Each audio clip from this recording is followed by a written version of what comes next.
I'm waiting.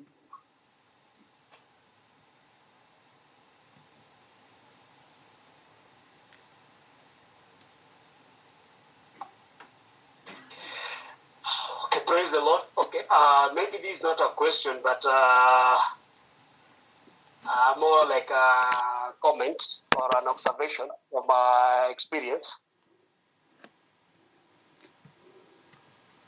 I'm listening. Yeah, okay, fine. Regarding what you said, I remember my dad passed on 10 years ago. And after passing on, we went to his burial. By then, I was still a student. And we were given conditions by our uncles and our relatives.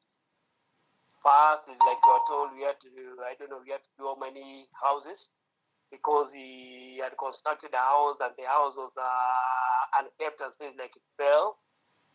So it's like we're given conditions basically on what to do before his burial. You're even told like the day that he should be buried. But I think it got to a point. I mean, it got to a point. Me, my mother, and my siblings, we just decided and told them that's fine. All because they're giving this as condition, and there's like nobody is there like to say that fine. I've bought timber, I've bought this for this work to be done. So we got to a point and just told them that you know what, those things we don't recognize and we don't acknowledge, and so we are not going to do. And if you want to compel us to go to those extents, we have brought his body here. And so what you can do is like we'll leave his body, we'll go, and you can do whatever you want to do with it, because at the end of it all, we've already brought. But all those conditions and all those things that you are saying, we are not going to do. And we stood firm. And apparently from there is like my uncles and my aunts started saying, okay, of course, telling my mom, you know, if you don't do this, this will happen, this will happen, this will happen. Thank God that we did not oblige and we didn't do anything that we had been told to do.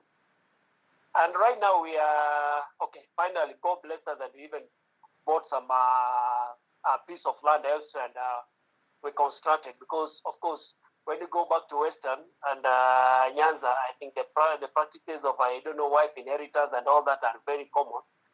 And those are the kind of things that my mom was being instructed to do. But I just told my mom, please, don't. And the moment you do this, I think it may not be that, it will not be good. But God has been gracious, because despite all those conditions, none of all those things that had been said that they've happened. We are peaceful, doing very well. My mom is settled back in a rural place where we bought and constructed her. And I thank God because of these great insights and this teaching, because I think I've had these teachings, maybe not once, what John teaching, but it's very great and it's very important, it's very key, because these are things that are there with us, they're happening. Like recently there was another issue and my mom was telling me, I don't know, the relatives from my dad's side were telling her to go on, but she said no, she can't do. But it's important. There are things that are there, they're happening. And thanks for the insight, thanks for the sharing. It's very key. Thank you so much. Amen. That's a wonderful testimony, Stephen.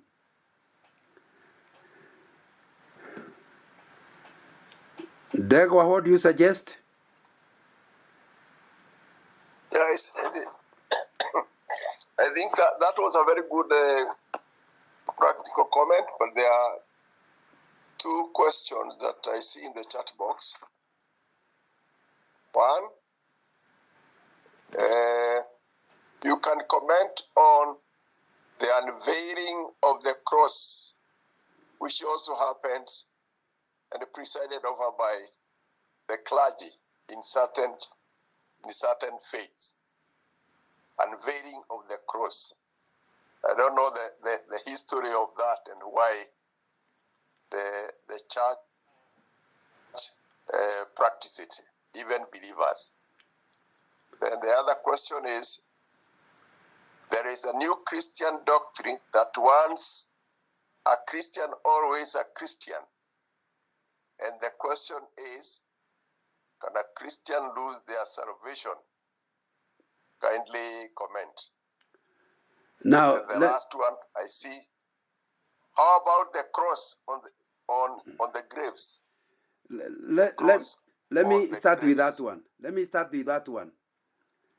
We have just agreed that the important thing is closure by the family, and the idea of putting the soil back to the soil. What that means is that your relative is not in that grave. You know very well they are not there at all. However, there's nothing wrong with memorial. Memorial is drawing lessons from the life of your grandfather, the life of your father, from the life of your pastor. Lessons to put, because that's scriptural. That's quite okay. Learning and drawing lessons. Now, so if you, for example, your father died 10 years ago and you want to call the family together so that the grandchildren who are born after that, some of them, can get to know the lessons you learned from your ancestors, there's nothing wrong with that. What is the problem is the idea of taking the grave as a location for your loved one. And so, when you want to do a memorial, why do you need to go to the graveside?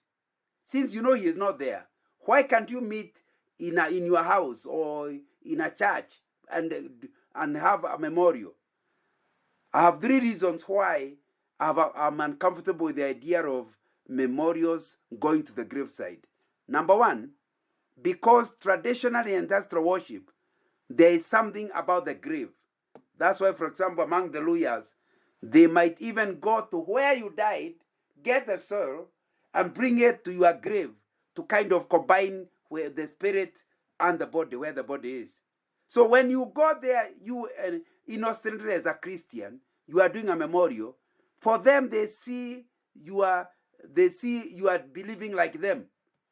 And since you don't want to cause confusion, according to Romans chapter 14, and you don't want to cause that confusion, then a memorial at the graveside is a no-go zone.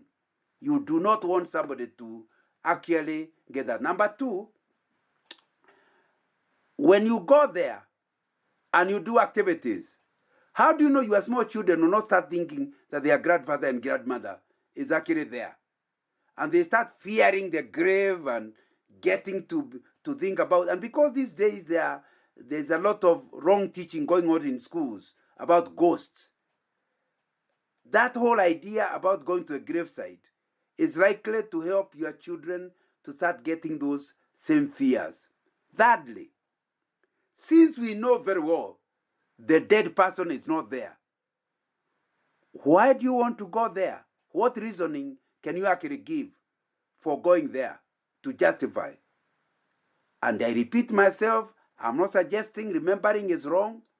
I'm not suggesting burial is wrong, because the idea is to give a closure. That's why I do not enter into whether you do it by burning, there's nothing in the scriptures that tells you the soil has to look in a certain way. So if you did cremation, it is still soil, going back to the soil. Well, I don't know why you want to burn it instead of just taking it to soil. But if you did it, there's nothing religious about it. There's nothing you can talk about. The important thing is soil back to the soil. And once it's back to the soil, why do you put a cross on top? I don't understand. But if you put a cross as a way of indicating that you want to remember him as a person who was a Christian, no problem. But you need to understand it is for the cross is for the living, not for the dead. It's not saying anything about the dead at all. Now, having put a cross during burial, why would you want to go back there to what is called the laying of the cross, about the cross on the grave? Now, I don't know, 1 year later, some people go back to the graveside to lay the cross or do whatever. It doesn't make sense at all. Because why can't you cement as soon as after the burial. Why does there need to be a ceremony? Why do you need to pray about? Why do you need to pray about cementing the grave if you want to cement? And even after you cement, the dead body will still rot. So in my own mind, you need to think about the theology we have studied, what the scriptures say, and when you start applying it, and you see your application is contradicting what you believe, then be very careful about doing it. The other question is not related to death and burial. About what was it about once a Christian, always a Christian. There are two theologies. One is called Arminian, the other one is Calvinist, and some of them believe that you can't get saved unless Christ brings you to himself, and if he's the one who brings you to himself, you cannot backslide. Now, the only thing we know is that the scriptures are full of issues of people backsliding, and it's clear that if you don't walk with the Lord, you are backslidden. In the first letter of John, they say that some people, whom John is talking about, backslid. But then he says the reason they backslid is that from the beginning, they are not a part of us.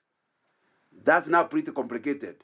So it means if you truly are born again, you'll be totally uncomfortable in sin. You can fall in sin, but you cannot continue in sin, because the Spirit of God will give you no peace. That means if you totally backslide and don't want anything, John is suggesting you really may not have been a Christian in the first place.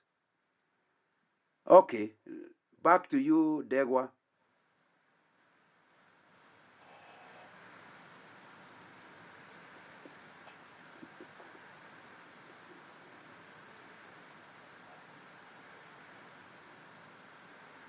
Sorry, the other question you have commented on is somebody who is asking about cremation, but I think you have. I have commented. You have touched on it. Yeah. Yes. I don't see any more question. But somebody can unmute, like Stephen did, and either comment, agree, disagree, or ask a question.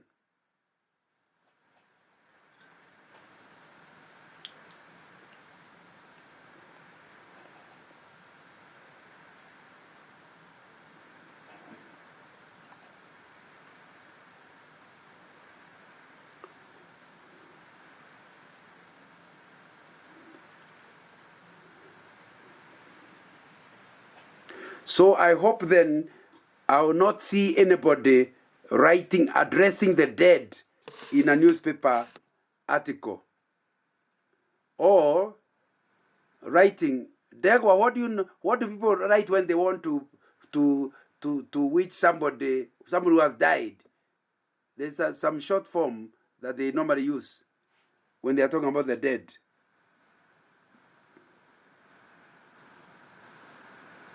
Rest in peace. Yeah, I think RIP. That's what I was trying to remember. A Christian cannot write RIP, because RIP is a prayer, and you are too late. When the person died, we have seen from the scriptures, the moment somebody died, whatever happened, happened. RIP is implying that there is something you can say or do that can help the person to rest in peace. It's too late. So you can't wish him. It's too late. So we can't write those kind of RIP, praying for, escorting the body. We are escorting the body, talking to the dead.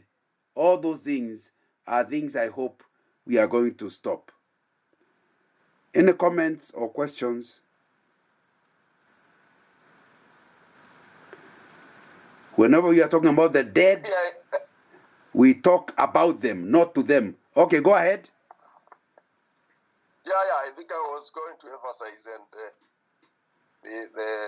the common practice of writing eulogies about the dead. So it is something that has spread far and wide, and even among us Christians. So in the eulogy, people are addressing the dead person, saying, I have lost you, I will miss you, you have been so good. But that goes back to what we have today learned about the aspect of not addressing the body, because this body is not getting what you are saying. So as opposed to that, I think if you wanted to do that, then you would put it in the past tense. That is my comment. Thank you.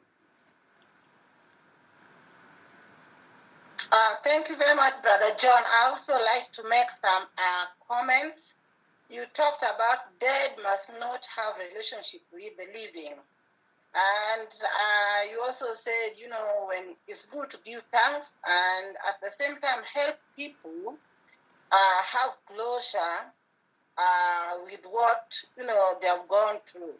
And that confirms that it's okay for those who have been bereaved to be helped process, or even later as you discuss with somebody who is going through psychological problem, to talk with them and help them process what took place some times back. Maybe just help me understand it better. Thank you. Mrs. Owino, I'm 100% in agreement with you. That's exactly the same thing I would say word for word. I repeated the reason why we have funerals and burials. If we are obeying instructions, Romans chapter 12, mourn with those who mourn. It's our responsibility to mourn with others, to help them through the mourning period, to comfort them.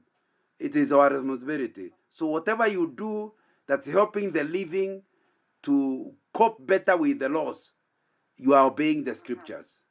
And so I'm in total agreement. Thank you.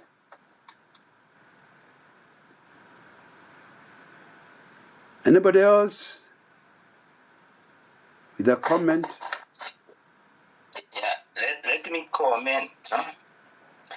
Yeah, I think about a year ago, one of our members lost a husband who was not even a member of the fellowship, and we were requested to assist in the burial, and we took it, of course, as a responsibility to go and stand with the sister.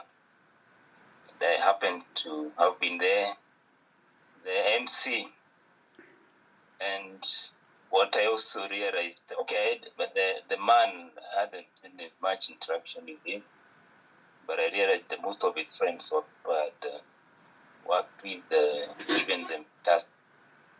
And it was a bit tricky because I couldn't talk about the man who was actually dead now, we were burying, but I found myself at least appreciating that I was also meeting some of his friends. And it's like, in as much as you are also mourning with the sister, I think it was also an opportunity to witness his friends who are actually not believers. Yeah, that's very important. The fourth reason why we have funerals and burials is evangelism. Because at a time of death is when all the friends are most sensitive to spiritual issues. So we should see every death as opportunity for witnessing. That's why when I hear some churches ask you, was he attending our church? That's irrelevant. Because the dead person is dead. It doesn't matter. You should be in a hurry to go to the house of the mourners, because at that point, three things. Number one, they will advertise the death. So you will get a congregation without spending any of your money. Number two, like I've said, that time they are sensitive. If you say spiritual things, they are likely to hear. Number three, there may come people who don't go to any church at all. They do not. There is no other way of reaching them except through the funeral and burial systems. It therefore means that every church should be looking around in the village. Is there anybody who has died? And offer free service to bury them. So that throughout the 1 week, 2 weeks, if you're from Western Kenya, can even be a month. It will be a crusade. So, Ngeda, thank you for reminding me that one of the important things about funerals is evangelism. Do not let anybody else die, even if the one who has died was not a Christian. Do not let anybody die without Christ.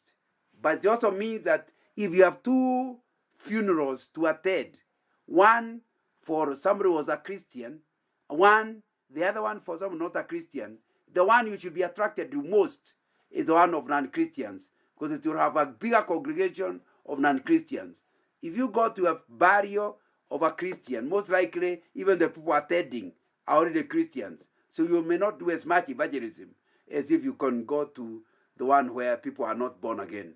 And I hope once we have understood this theology of death, it will make us understand the importance of trying to reach people for Christ before they die.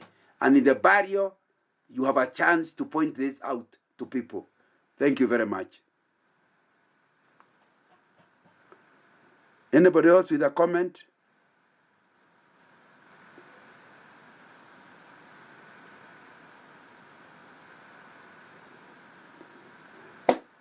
Joseph, you can finish the meeting for us.